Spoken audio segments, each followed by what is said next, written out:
Everybody wants to teach their dog commands. Now, we've talked about how to name behavior and put commands with things, but what about giving commands? It's really important when you give a command that you don't use a tone or volume. When you're giving a command, you want to teach the dog the word, not how you say it. You want to be able to whisper a command to your dog.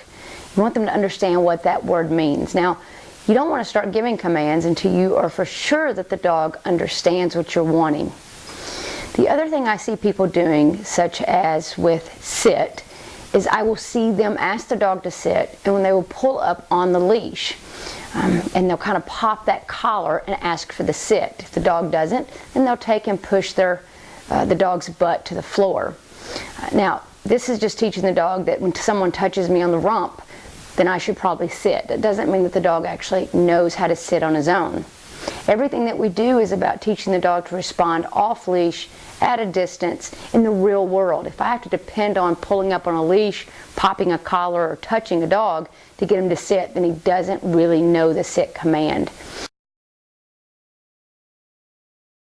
I want to show you the difference in a dog understanding what you're wanting and being able to just whisper. So I'm going to be asking my dog to just sit.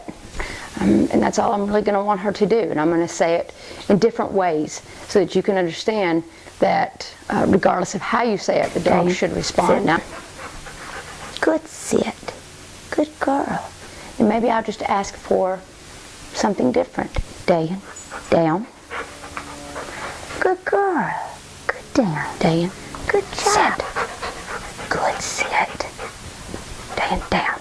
Good girl. Good down. Good girl. That's a good job. Now the other thing is, when you ask a dog to sit, and they sit and then stand back up, do not correct them. If you want your dog to stay in a sitting position, then you can ask him to stay in that position. When I ask the dog to sit, what I'm looking for is the butt to touch the floor. That's all. The sit isn't a prolonged behavior. The sit is the actual action of the butt going to the floor.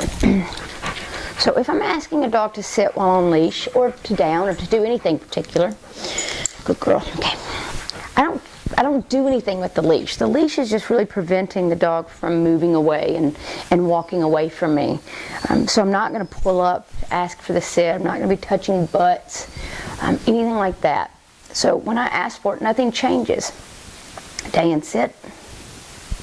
Give her at least 5 seconds to respond. If she does not, I do not change what I do. Oh, good girl. A lot of people want to move in front and try to get the dog's attention. There was something distracting her back there. And that's okay. We all get distracted. Dan, down. Good girl. Good down. Good job.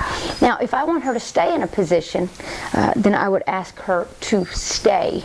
And that is something that we will go over on how to teach stay in another video. So if I ask her to sit, good, stay. So now I'm expecting her to stay in the sit position. So now if she stands up, I will ask for the sit again. We do not correct using this leash. Okay, we're going to talk more about leashes in another video, but we don't correct using the leash itself. Good girl. When I'm ready for her to stand up and move, she gets the release command.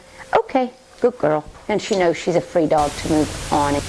So be sure that when you are giving your dog a command, you stay very neutral.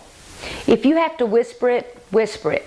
If you have to raise your volume a little just so the dog can hear you over some barking, that's fine. Remember, it's not about how you say the command, it's the actual word itself. Make sure that you stay consistent, follow through, and ensure that your dog does the behavior you're asking before any other fun takes place.